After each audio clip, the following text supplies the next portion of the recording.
what's up, everybody? Welcome to another edition of the Sully Squad. We got a lot to get into. We got of course, really happy that NFL football is back. I mean, I know, first preseason game, there were no starters on offense. You saw some starters on defense. So we'll get into some Eagles preseason, plus some NFL preseason. And then also we're going to get into, unfortunately, a really struggling baseball team. I mean, basically, and start trying to get everybody's level of concern about this Phillies team. So we're going to get into some of that. I got my man Sean as usual with me. What's up, Sean? How you doing? What's up, guys? Same old, man. Yeah, and then I also got special guest Eric Moratelli. Eric, how you doing, man? Thanks for hopping on with us. Thanks for hopping on. Yeah.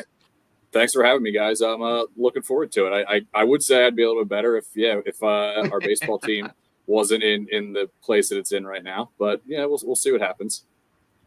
Yeah, so that's actually I guess we'll start off with the bad first. The Phillies. I mean, you look at last week. Last week we did this show and we were coming off. Phillies were coming off a nice win in Seattle. They salvaged the game 3.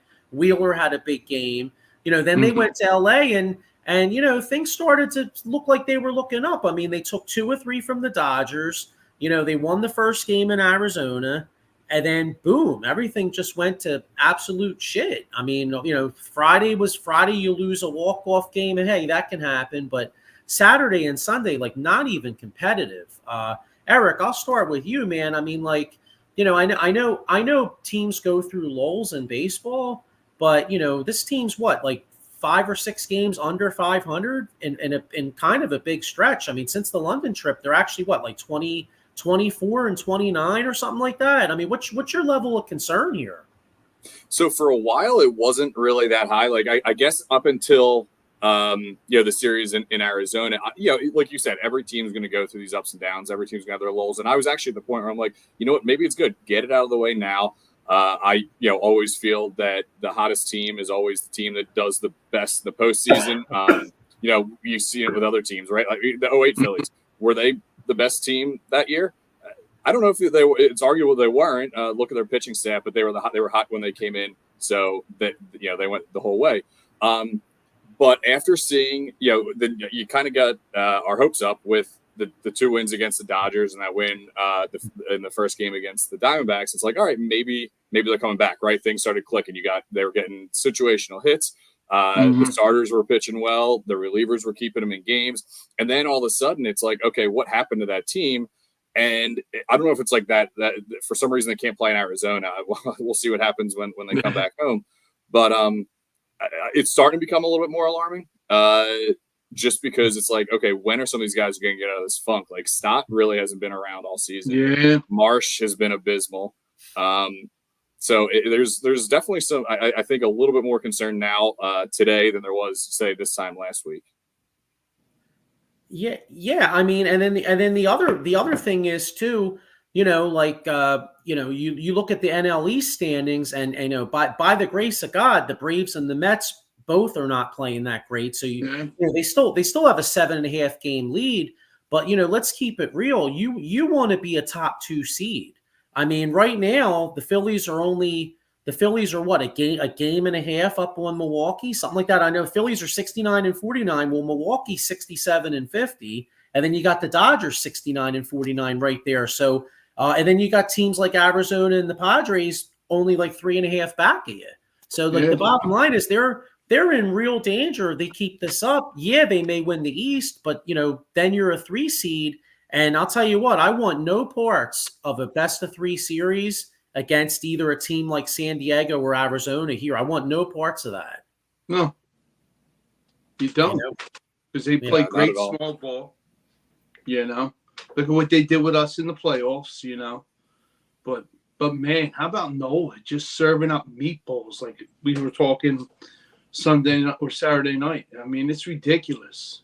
Jake McCarthy just basically got him to sit down on the bench with those 2 jacks of the homers, But yeah, McCarthy really tortured the Phillies pitching staff this that whole series. Really, it was it wasn't great to see because he's kind of the guy you're looking for as a stopper there.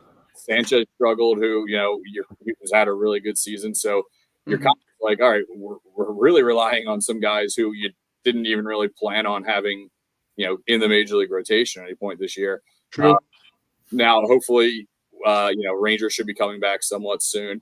Taijuan Walker, whether people think that's a good thing or not, is coming back for tomorrow night's start. I mean, if he's healthy and he's going to eat innings, we'll see how effective he is. But hopefully, he's able to find that splitter again because, quite frankly, that they need him.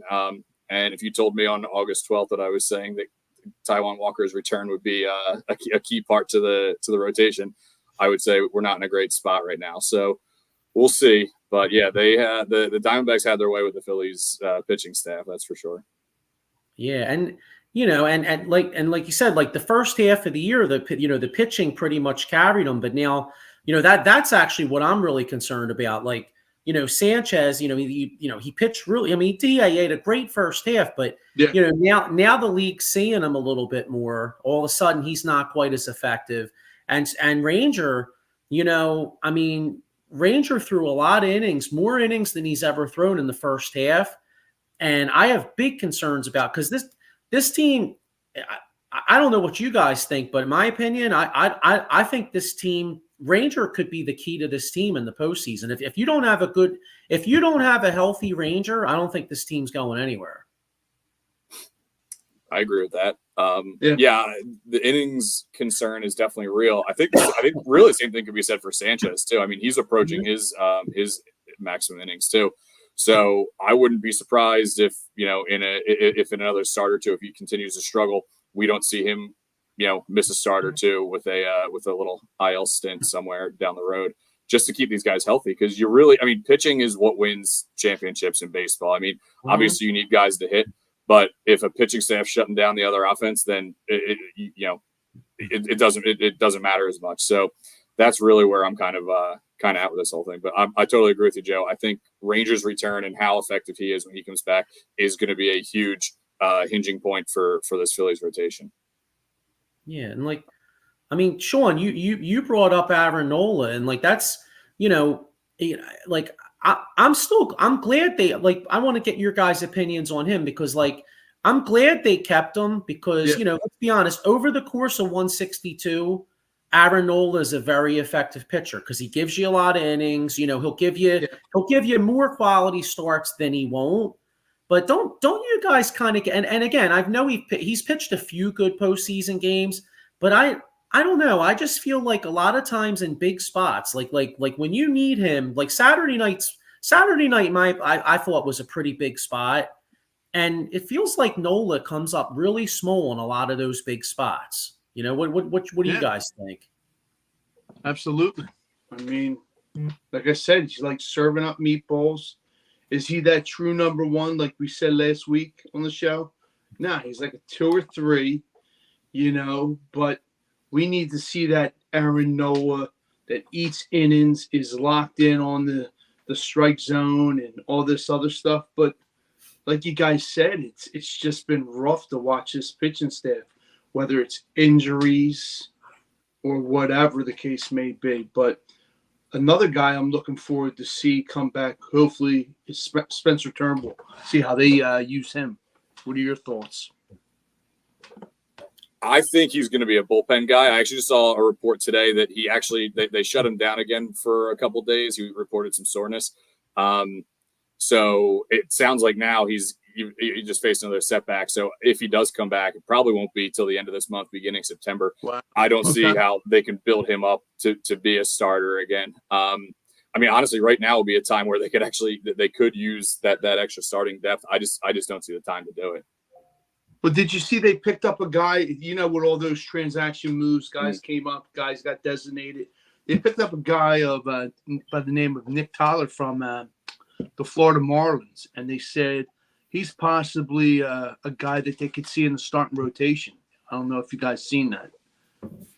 I did see that. I don't know how much I want to put my trust in that. Yeah, in him, totally him having to do it. But I think with everything when it comes to baseball teams, especially when you're looking to get like, you could never have enough starting pitching depth. So Right. if this front office sees a guy, and I trust this front office at this point in the player development system, if they see a guy that they want to take a shot on, and he's sitting there in the minor leagues for major league pitching depth, by all means, take a flyer on him. Couldn't agree more with that. Yeah, you're right. Yeah, because that is one positive. I mean, and again, like, I know they've been struggling. I mean, I don't want to, I'm not going to obviously totally kill the Phillies. They're still tied for the best record in baseball. So it's not like, it's not like they're a trash team. You know what I mean? But one of the positives of the Phillies, though, has been their pitching coach does a great job. Caleb Cotham. Yeah.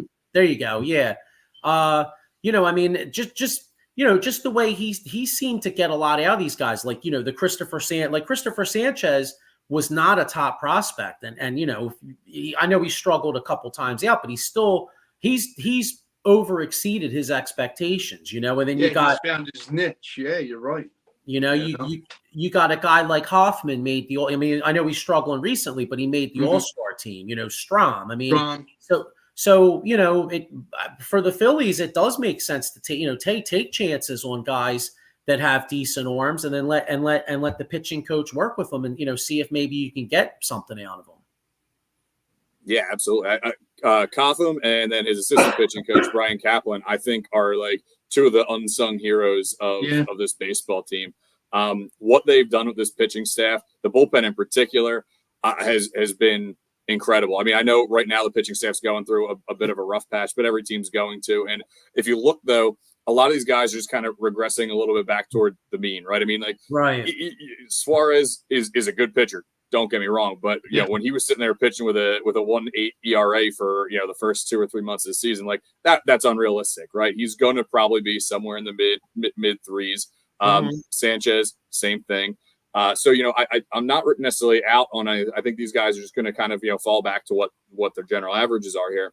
But the bullpen guys that you guys point out, Strom and Hoffman was kind of toiling over there. He was kind of a journeyman in a couple different teams. Hadn't really put together a solid season. And in 2 seasons with the Phillies, I mean, he's been a top reliever for this team the last 2 years. So absolutely, I think. Obviously, credit goes to him for putting in the work and everything, but I think a lot of that credit also has to go to the pitching coaches in what they've seen and what they've been able to tweak with him.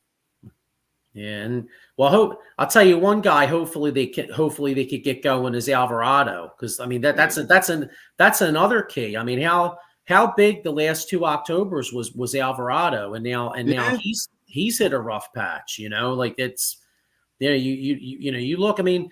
But, you guys know as well as I do, I mean, baseball, it's not always, I mean, a lot of times it's not the best team that wins. It's just the team that's hot at the right time. Like, I really don't think the Texas Rangers were the best team in baseball last year. They just happened to get, they happened to get hot at the right time, Yes. Yep. So true. And the funny thing is, ironically too, like, they got hot in October, but if you guys remember, September, they actually coughed up the division. Houston wound up taking the division from them right at the end. And then all of a sudden Texas gets hot. They what did they beat? They beat who the hell was it? Tampa Bay. Then they beat Baltimore, and then and then boom, they were on a roll. Yeah, and that's a huge part of it. I mean, they had a really good pitching staff last year. Their offense was clicking more. But I think to the point you just made there, Joe, like, they did struggle coming down the stretch, and you could see what they were able to do. So it's not going to take much.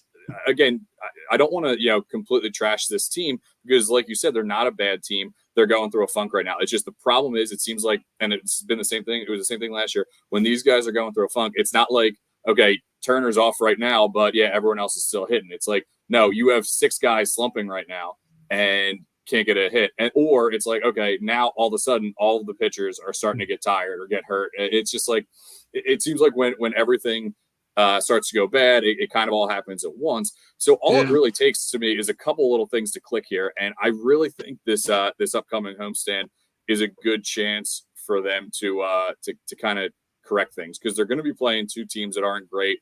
And it's going to be big to pick up some games here because, the Braves are still pretty far back.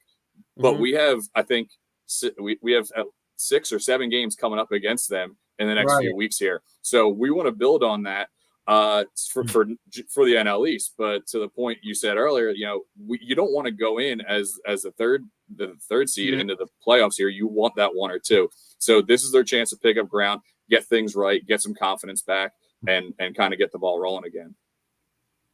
Yeah, exactly. You got to keep one of those 1 or 2 seeds. Although I guess it's kind of funny because the last 2 years the only team that wasn't a wild card that advanced was the Houston Astros. So I mean, there's that. But I don't care. I want a 1 or 2 seed. I don't want to play around with that. Plus, I mean, for the psyche too. I mean, you look at how banged up the Braves are, with not having. I mean, even Albies is what. So they have what? Acuna's out for the year. Albies is out right now. Strider's out for the year. And if the Phillies don't win the NL East this year, like, you got to look at yourself, and these guys would have to look and be like, oh my God, like, how did we not win the division that's like equivalent of the Braves losing or us losing like Zach Wheeler, Bryce Harper, and Turner or something. You know what I mean? Yeah, true. I got a comment here. Here's our man Mike Fuji. What's happening, fellas? What's up, Mike? How you doing? How you doing, Mike? So yeah, I wonder what Fuji's panic level is. I know Fuji. He gets emotional with a lot of these games. He does. I think it's hard not to right now. I mean, like I said, it is so frustrating. Like, yesterday was one of the first games. I'm like, I'm getting like angry watching this. I had to take a step away. I'm just like, it's getting to the point where it is frustrating. But I think, a lot of it, after having some time to think about it and calm down a little bit, I think there's reason for optimism at some point, but I know it's not easy to see right in front of us right now. That's how it was Saturday night. I couldn't agree more with you. It's horrible. It's been brutal. It is. It's like a roller coaster ride, and you don't want that roller coaster to keep going up and down. You want a nice steady ride, but it hasn't happened for us. But like you said, hopefully with these 2 subpar teams, Marlins, Nationals, and then off to the Braves and Royals, we can get it going, kind of clear our heads, Yeah, I got you. Well, one last thing here. So, is there anything they could do? I mean, the problem is, like, they're big guys. A lot of other than Schwarber, a lot of the big guys aren't hitting. I mean, if this team's going to win, you need the big guys to hit. But like, I look at Brandon Marsh, like Brandon Marsh in particular. I mean, what's he? I think he struck out like an ungodly amount. It's like 40 times. He was 0 for 4. Like, I think 0 for something. Yeah, ridiculous. He was like, it was 0 for 18, I think, going into yesterday. 0 for 19 going into yesterday. Yeah, so maybe he needs to, like, maybe sit the bench a few games, and as far as Stott goes, maybe play Sosa even a little more. Maybe even against righties. Like, I know they're trying. I know Sosa will sometimes play against the lefty, but the way Stott's hitting, I know you want to get him going, but maybe even play Sosa against a righty here or there. I mean, because and I'll tell you what, man, with Stott, I mean, I really thought. I don't know what you guys think, but I really thought he was going to take a step up this year. I'm like, out of all the guys on the team, I'm right there with you. Pointed at him. You had to, yeah, absolutely, right there with you. Like, last year, he looked like. Go ahead, sorry, Sean. No, go ahead, bud. It's all good. I was just gonna say, I think, like, last year he looked like one of, like, the most pure hitters on the team, right? Like, he had great knowledge of the strike zone. He could foul off anything. He work a deep count. And now this year, it's like he's just, like, pounding everything to the ground. Like, he's just not really getting much going there, which has been, obviously frustrating. I thought in the beginning of the year it might just be like, okay, this is, temporary. He's in a little funk. But I mean, now we're in August now, and we haven't really seen much improvement there. So. Yeah, because I thought Stott was like, a future guy that could contend for a batting title someday. Just because of his knowledge of the strike zone. I mean, and you could see him coming on, like, you guys remember like in the playoffs 2 years ago, I know his average wasn't great during the regular season, but he's always had that knowledge of the strike zone. And so when you watch the kid, you were like, okay, you know what? Hey, he might not be hitting that great now, but you could see when he finds it, he's really going to come on. And it looked like he was there. And then all of a sudden this year, I don't know. It feels like he's back to like, it feels like he's taken like a major step back. Well, he's doing the daddy life. Maybe the baby's keeping him up. Who knows, I mean, that could be it, or just like a mental block. Who knows? But like you said, he was on last year, but hopefully maybe get some rest on the bench because Sosa's defense and his bat is pretty solid. So give him some solid quality starts at the position, Yeah, it's really tough because I don't know like what the right answer is here, because the thing is it's not just like one or two guys struggling, right? So it's like, obviously now Hayes getting hurt didn't help the Marsh situation at all. True. So now basically they're in a situation where it's like, okay, we basically have to play Marsh a lot. So he's not really going to get a chance to clear his head. But to me, it comes down to really like five guys, right? You got Schwarber, Turner, Harper, Realmuto, and Castellanos. Those are the guys making the big bucks. Of those, Schwarber's been having a really solid year, probably his best in a Phillies uniform so far. Cassie, I know he started out, abysmally, but he's actually like sneakily been having a really good couple months here. True. At least in terms of just getting on base and OPS and everything. Harper seems to be coming around a little bit. Turner was hot, but he is like cold as ice right now. And Realmuto, since coming back from the injured list, has just been like brutal to watch. I mean, I just feel like he had that home run the other night in Arizona, but other than that, I mean, prior to that, he had not had an extra base hit since May 28th. Now, I know some of that time was spent on the IL, but that just shows you like the dude is struggling right now. And you can't really rest him because who's the backup there, like Stubbs, right? So it's like you have to just hope to God that JT comes out of this. Like those guys need to step it up. And Bohm's been filling in fantastic so far. So I think you have like all the pieces here. Like there's not much more they need to do. It's just getting the production from those big bats, having Bohm keep doing what he's doing. And it's so much of it is just situational hitting. Like I've never seen, and it doesn't matter who's on this roster. Like since I've been watching the Phillies, right? It doesn't matter. It could be, it could have been the 1998 team. It could have been the 2008 team. It could have been the 2024 team. At one point in the season or all season, it doesn't really matter when. There's all this. They always suck at situational hitting. It's just been going on since 1883, I think. So it's just one of those things where it's like, I don't know what it is, but they got to figure something out and just, start getting runs across when you can. It's just been, it's tough, but so there's not really a right answer. You just need those big hits when you get guys on base. It's fun. It's funny you said that because even with those great teams of like Jimmy Rollins and Ryan Howard and Chase and all, you're right. They had the same exact problem. The only team I can recall, I started watching baseball around '86, so it's and they stunk most of the time. The only team I remember that was consistently good at situational hitting was the '93 team. The '93 team was like the only one. Like they used to. Like I just remember watching them, and like if they got a guy on first, they used to consistently hit the ball the right side. They go first to third, sacrifice flies, But this an occasional home run, even when they're good, they don't do it. Like for instance, the one game I know, a couple weeks back they got swept by the Yankees, and the one game they lost in extra innings. It drove me absolutely insane because the Yankees didn't score, and as all we had to do was get the guy home from second. We had a guy on, and then Bohm was up. And, I know he's one of our top RBI guys, but like, I was just like, hit the ball to the right side, Boom, he grounds out to the shortstop. I'm like, what the hell, man? You know what I mean? Yeah. Like, I mean, it's just they're and then it came in the Yankees did it. The Yankees catcher hit the ball to the right side. They got the run home. They win the game. The Phillies don't.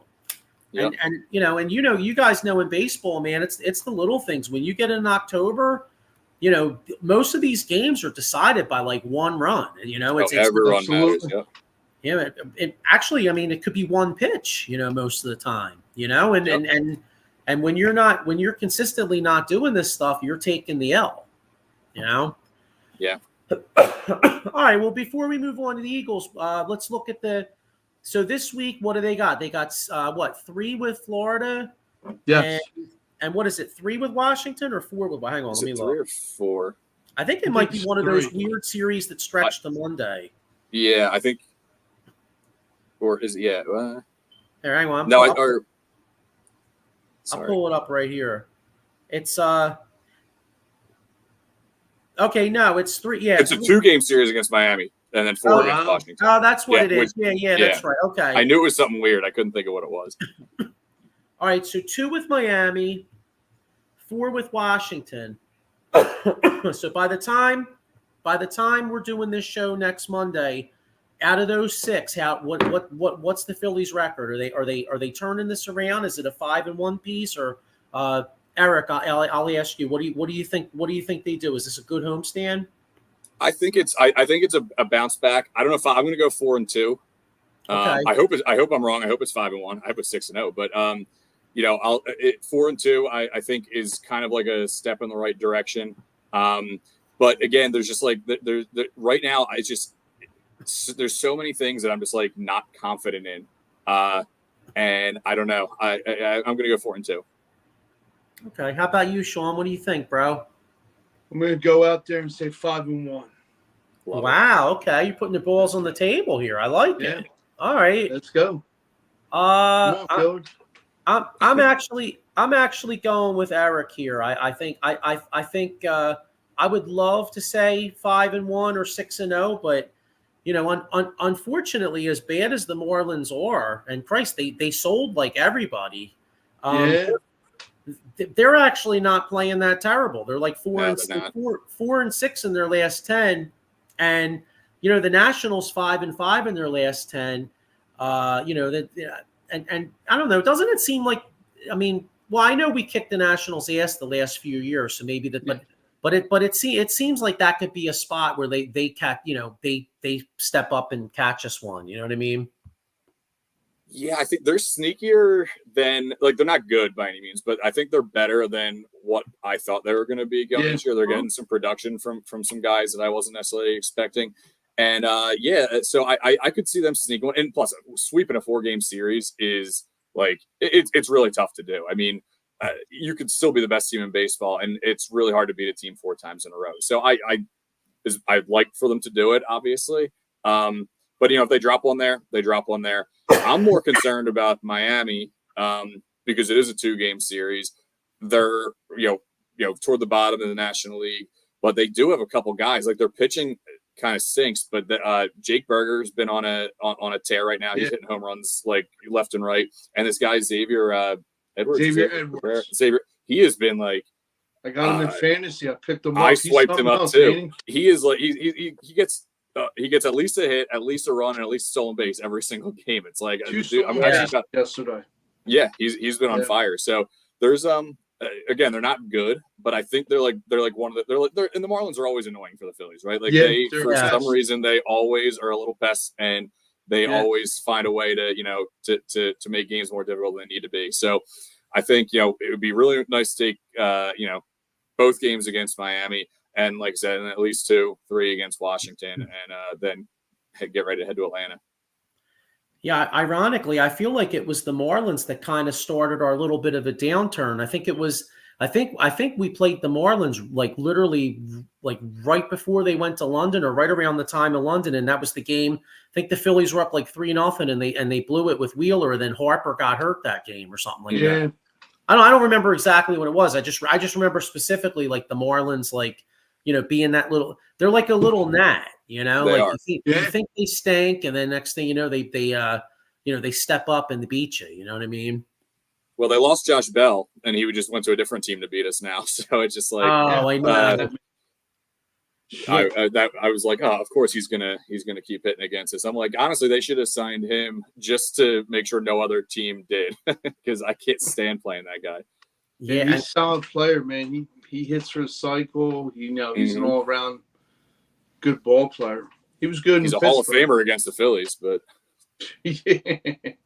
yeah, really, he's like an all time Philly killer, man. Him and Christ, who was the other guy that used to kill them? Oh, well, back in the day, Gary Carter killed them all the time, but I'm going way back, Yeah.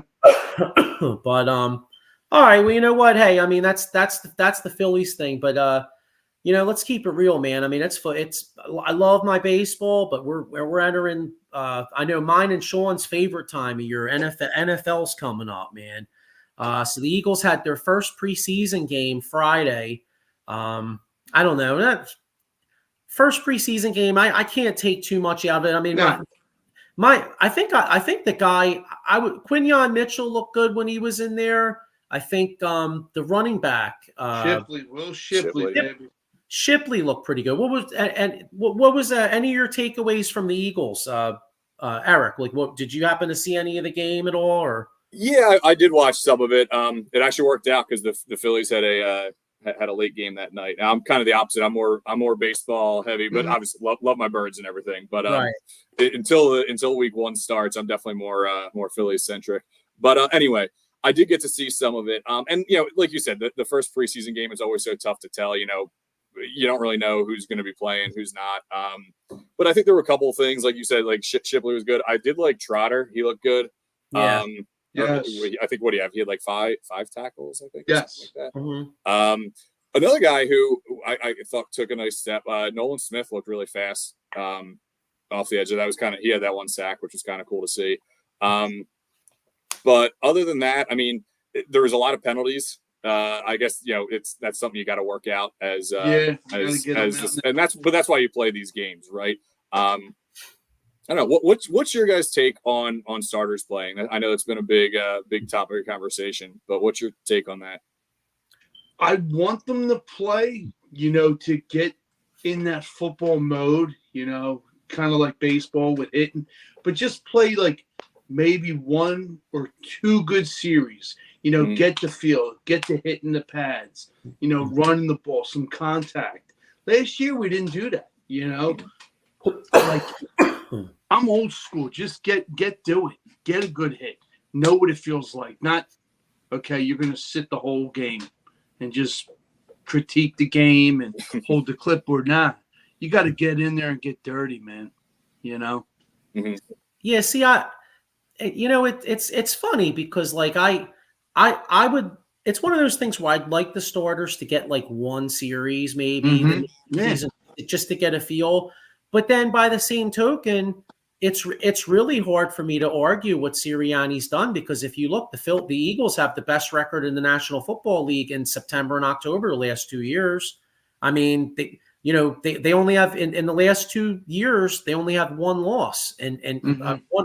Yeah, that's right. Yeah, because the first loss in 2022 was in November.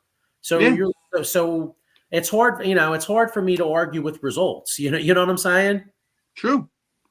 You got to get the practice longer, like Fangio's doing. Getting these guys acclimated. He's an old school coach, and just get in there and just kind of get that team chemistry. Whether it's offense and defense. Get to know them and all. And I think Kellen Moore's not showing you what's all in the bag, he didn't run a lot of motion, just like Eric said in preseason. You don't want to let all your tricks out of the bag or even your plays, We're going to see a lot of motion, tight end heavy, and we have sure as hell showed last Friday night a lot of good running, which was good. Did we see Saquon? No, but we've seen the guys that are backing them up are pretty solid, and that's what I want to see. And I think with Saquon, you signing him to that deal, and plus he's got a lot of bad taste in his mouth. I'm going to say right here, I think he whips the Giants' ass. Those 2 games he gets. I'm sorry, I said the Giants, the Giants. Yeah, well, Mike Fuji with a point here. I mean, this is kind of where the NFL's going with this. He says it seems that the joint practices, both teams go harder than they do in the preseason games. And if you really look, I mean, throughout the league, I feel like that's become a thing now. You see many of these teams, many of these teams practice together. Like for instance, I think the Eagles are going up to New England. I think I believe tomorrow. So what's tomorrow? Tuesday. So Yeah. tomorrow will probably be a really big joint practice tomorrow. Mm-hmm. Then you figure what the game's Thursday. So maybe Wednesday is maybe like a walkthrough or something because you're playing Thursday. So right. You'll see a lot of you'll see like the Elliott Shore Parks reports tomorrow. You know what I mean about what Jalen Hurts' interception streak or any of this other crap. You know what I'm saying? But so that'll be interesting. But it's I mean you look at the roster battles of this team. I mean it's. To me, it looks like I know Steen was penciled as the starter before camp, but to me, it looks like Becton might be ahead in that job. Yeah, because if you really think about it, like we said last week, Joe, Becton's having a good camp because he's healthy. Steen had a little setback with his ankle or whatever it was, and that kind of does put you back in kind of training camp, unless you can quick recover and show out and do all the stuff that you're supposed to do to be that starter, But my thing is the defensive line did pretty good. Like you said, Nolan Smith, he looks quick. I love his technique because the lower man wins and the quickest man wins, and he sure as hell has. I know at Georgia and now at the pro level, but just his technique is something else. And if you can keep that going, he's going to be a special player, Yeah, it was encouraging to see that for him the other night. Yeah, really. I mean, he's got that criticism with that bad shoulder. Hopefully that's behind him, which I'm hoping, And we got a lot of cornerback, like secondary competition, who's going to be the cornerback across from Slay. It's coming to crunch time. It's going to be interesting. I'm looking forward to this season, really. Yeah. Did you see that Howie's one thing that's a little concerning though? I mean, tell you what, if Devontae Smith or AJ Brown go down at all, this team has no wide receivers at all. I mean, I was say last week to get. You got to get them, even if it's another guy. Like you got to get Hunter Renfrow. Perfect slot guy, Biggest slot guy. He's young, he's 29, and I think he would fit perfect in what's the name's offense, Kellen Moore's. A lot of people were saying Juju.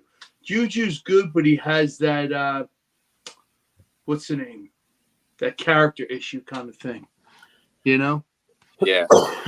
Yeah, I don't. You know what? I mean, hey, if he could catch the ball, I don't give a shit what he does. You know what I'm saying? Absolutely.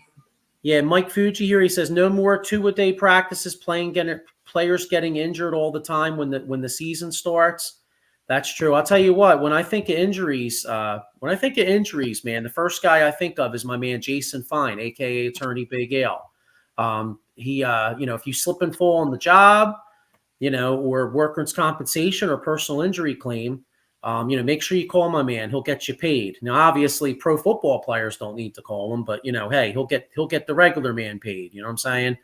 He's got 3 offices throughout Pennsylvania, New Jersey, 1 in Philadelphia, PA, 1 in Cherry Hill, and 1 in Pittsburgh. So, again, make sure you call Big Al if you have any injury problems. But to me, that's the most important thing about the preseason. We could all speculate, who looks good, whatever. But, you get that one big injury, man, you got major problems. But do you guys think, because Mike Fuji had a point here and said that the reason he thinks a lot of guys get hurt early in the season is because they don't practice and they don't play enough. What's your guys' take on that? Like, you get 100%. Like soft tissue injuries. I agree with him.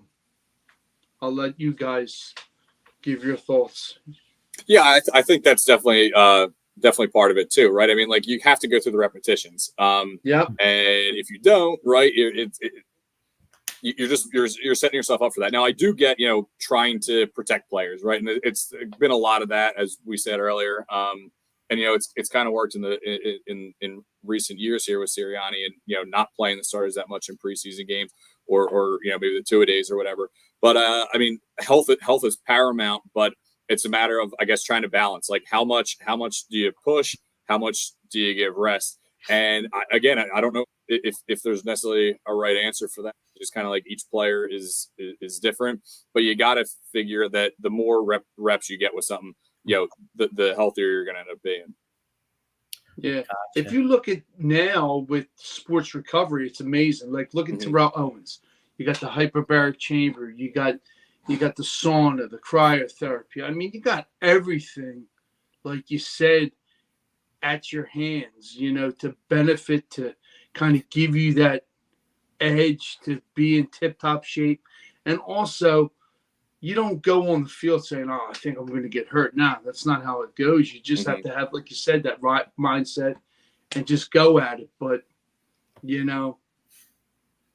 that's how I see it.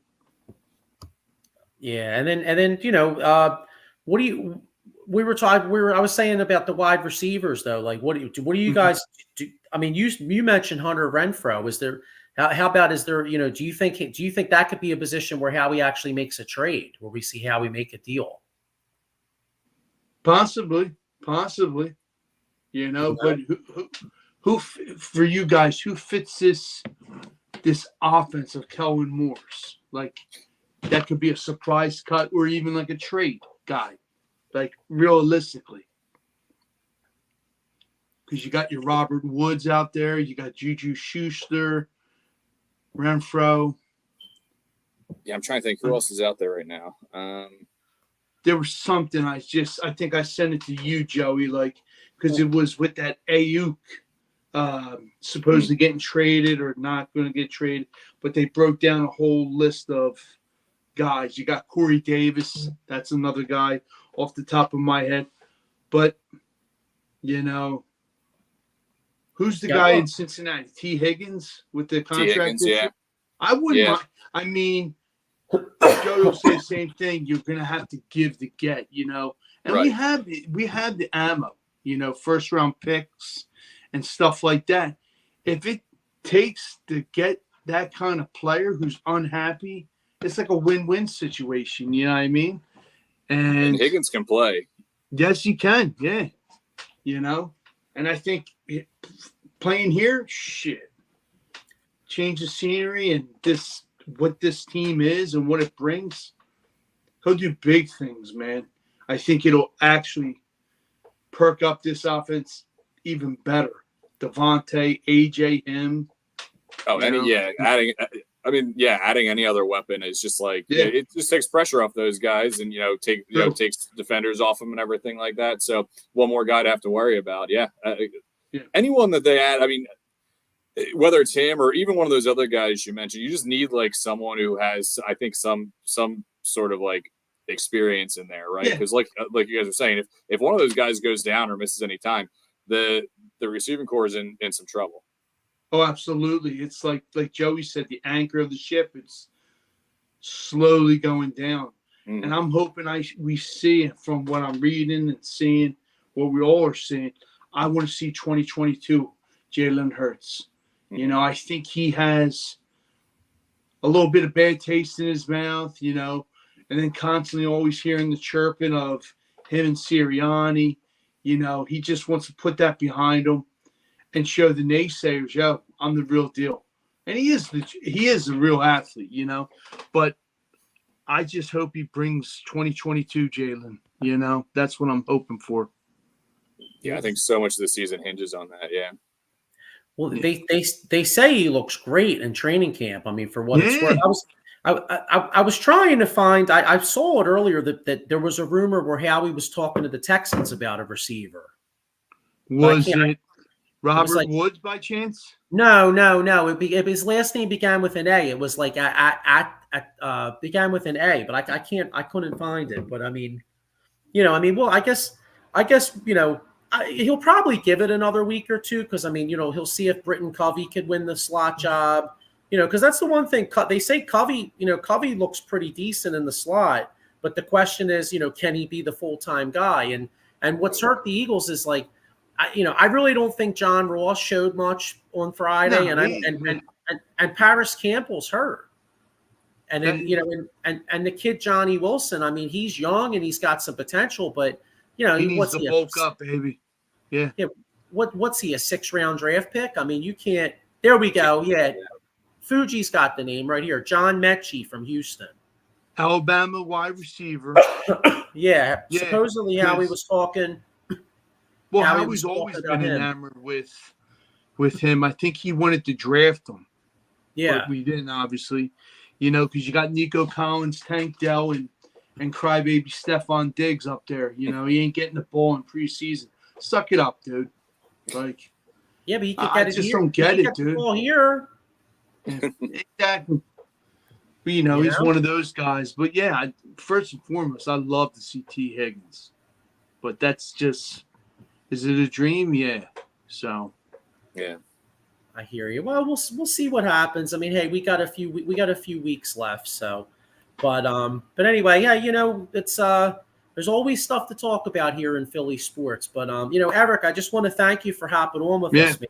We had a great time. Yeah, thank you guys for having me. Yeah, no problem at all. Like the Phillies talk, man. I'm all about that. Joey will tell you, Phillies, Eagles, 1-2 punch. I love it all. But yeah, the Phillies are like, especially for once that season's over, I'll be able to fixate more on other ones. But it's just we'll see.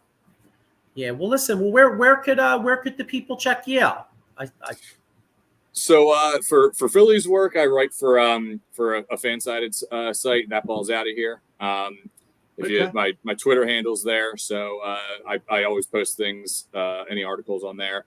And then for hockey, I last year was writing for Philly Sports Network for some Flyers coverage, so I'll probably look back into getting into that as the season starts ramping up here. So those are kind of my two things right now. But right now definitely focused mostly on my Philly stuff. So nice. Well, hey, here's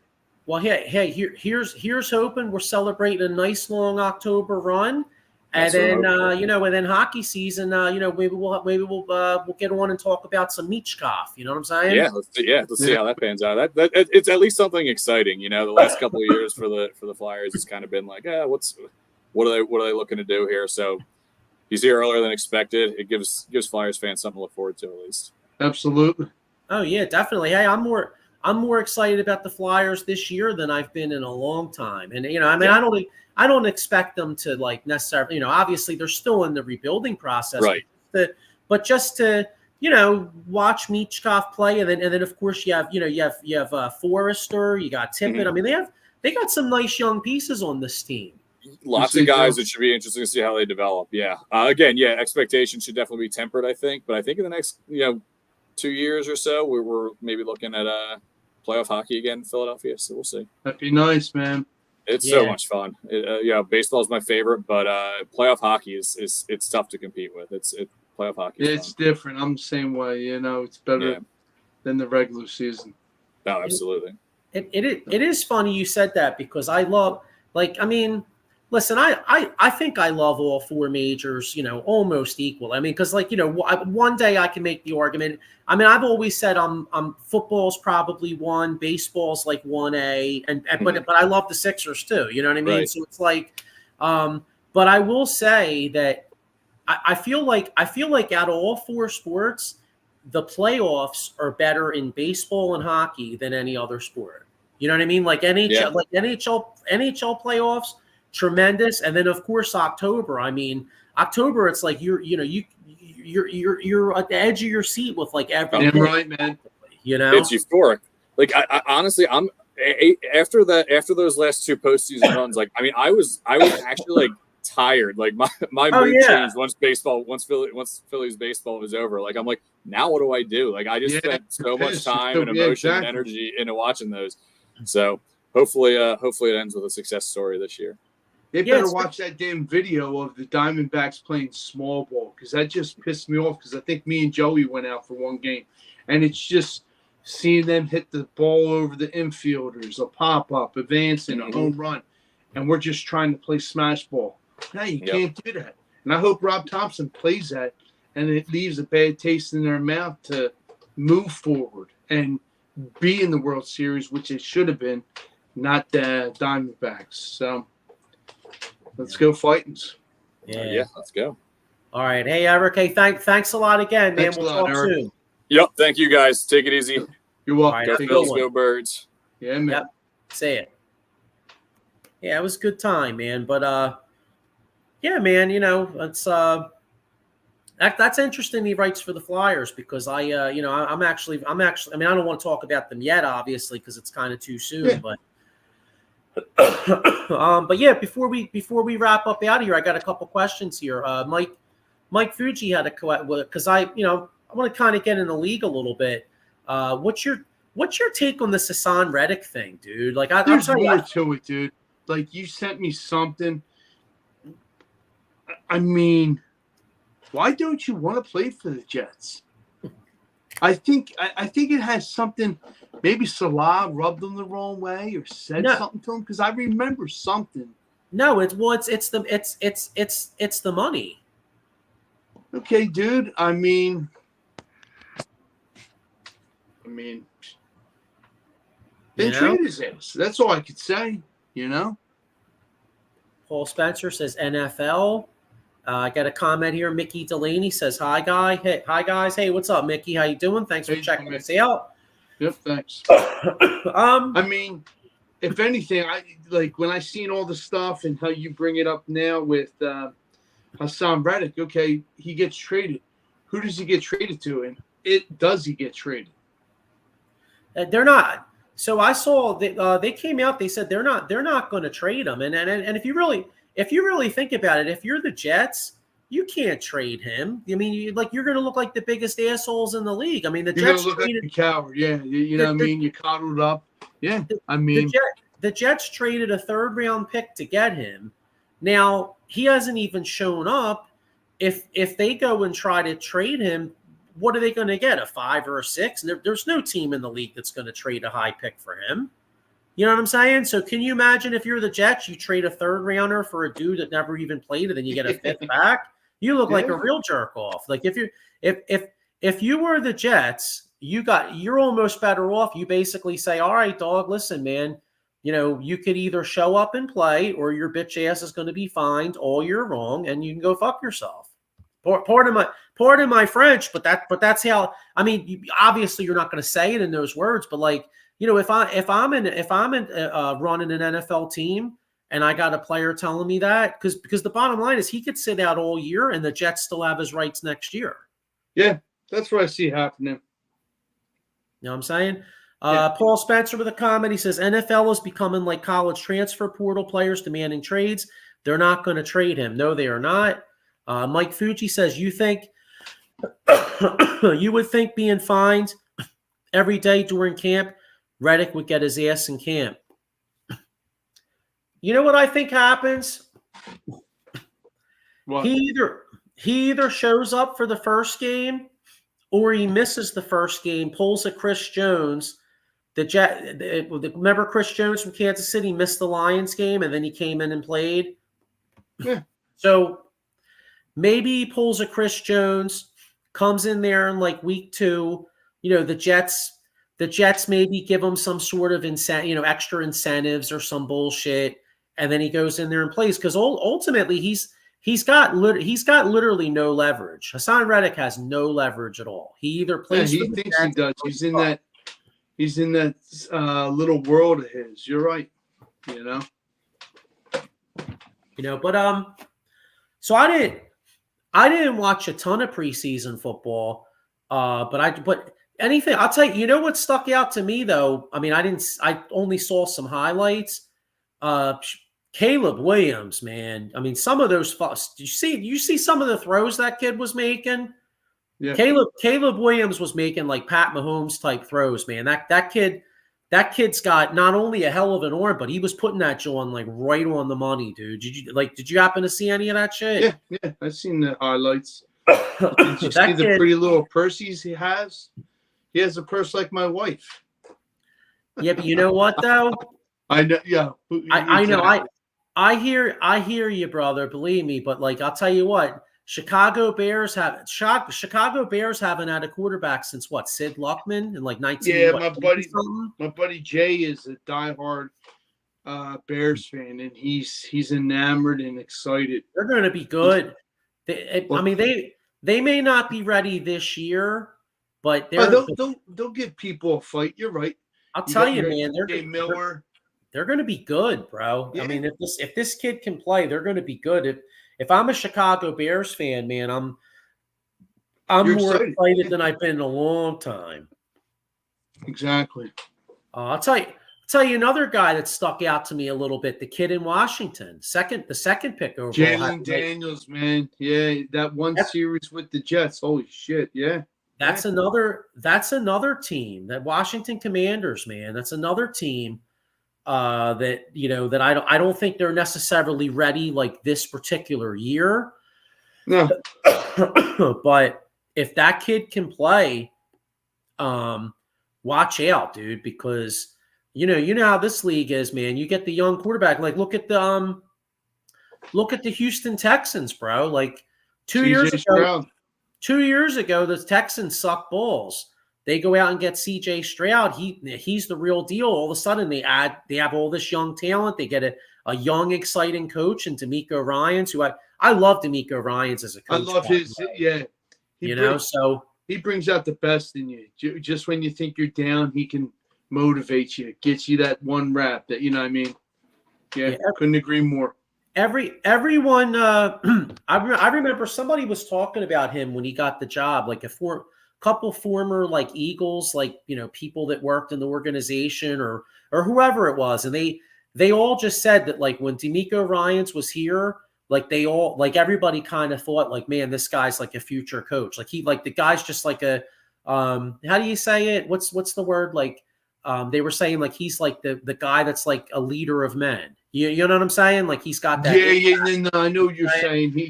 He knows how to coach them, brings out the best in them. Yeah, no, I know you. It's on the tip of my tongue. Paul Spencer with a comment here. He says Trey Lance sucks, overthrowing balls everywhere. Didn't throw to the right shoulder, wide open end zone, and side throws it out of bounds. Can't even put tape out to trade this kid. Yeah, I didn't see it. I didn't see the Cowboys game, but I mean that's one thing. I don't think Trey Lance has ever really looked good. Like he's the classic example of a guy that got drafted because teams need quarterbacks. Like you talk about like look at the Niners, dude. I mean the Niners really messed up getting Trey Lance. And then they wind up taking Purdy in like the 6th round, and Purdy's the guy. Ain't that funny? Yeah, pretty much. Paul Spencer with another comment here. He says Stephon Diggs and Joe Mixon, Texans are built. Yeah, Texans. Yeah. And they got a good defense. Like look at last year. They took Will Anderson. You know what I mean? Well, they got Paul's boy Jake Ferguson over there. Didn't they just sign a They just signed a pass Nico rusher. Collins to an extension. Well, they signed a pass rusher from Danielle Hunter, Minnesota / Green Bay. Yeah, there you go. So, so they're going to be good. So, yeah, it's going to be interesting, man. In the coming weeks, we'll have a lot more football talk. Damn right. I guess what else did I want to touch? Did you watch any of the Olympics? What?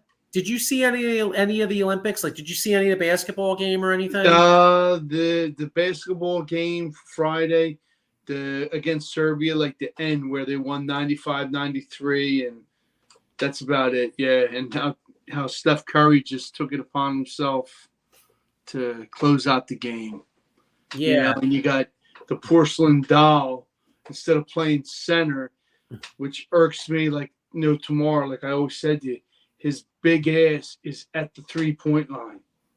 Like old school, man the paint, be a center, but whatever. Right, but I didn't see a ton of it, but I just wanted to. I mean, hey, Embiid got it. Hopefully, as a Sixers fan, Embiid getting his gold medal and playing with some of those guys.